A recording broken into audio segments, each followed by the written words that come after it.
Existem diferenças entre fazer cuidados paliativos em adultos e crianças? Eu sou Daniel Alveno e estou aqui para discutir um pouquinho sobre esse assunto. Conceitualmente, não existem diferenças entre realizar cuidados paliativos, ou seja, procedimentos técnicos paliativos em adultos e crianças. Do ponto de vista prático, quando a gente fala de tratar crianças em cuidados paliativos, nós estamos lidando com uma população muito especial. Nós estamos lidando, como eu falei em outras oportunidades, a gente não cuida só do paciente, a gente cuida do paciente e da família, né? E quando é uma criança, essa família tem um papel ainda mais importante na maioria dos casos. Portanto, a comunicação é talvez muito mais importante ainda quando a gente fala de cuidados paliativos em pediatria, porque esses pais, eles precisam estar absolutamente cientes de tudo que está sendo feito por aquele paciente, né?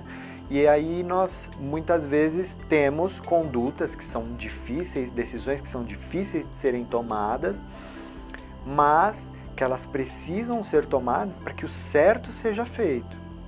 Senão, nós acabamos fazendo distanásia em pediatria, né, que é o que acontece de forma muito mais frequente do que no adulto. Infelizmente, a distanásia é muito mais comum na pediatria do que no adulto.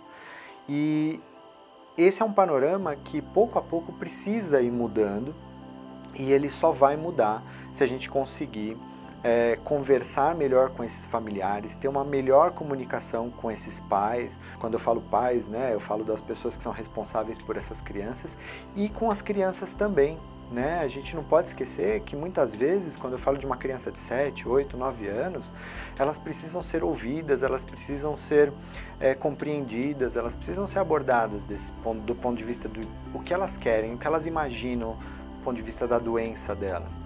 Então, tecnicamente, realmente são, lógico, tem algumas diferenças técnicas que são importantes, mas acho que a maior diferença que nós vemos é em relação aos procedimentos que são feitos em crianças, porque a comunicação é falha e as crianças sofrem, infelizmente, mais distanásia do que os adultos na maioria dos serviços. Eu não estou generalizando, mas na maioria dos serviços é o que nós vemos, infelizmente. Espero ter ajudado nessa dúvida sobre cuidados paliativos em pediatria.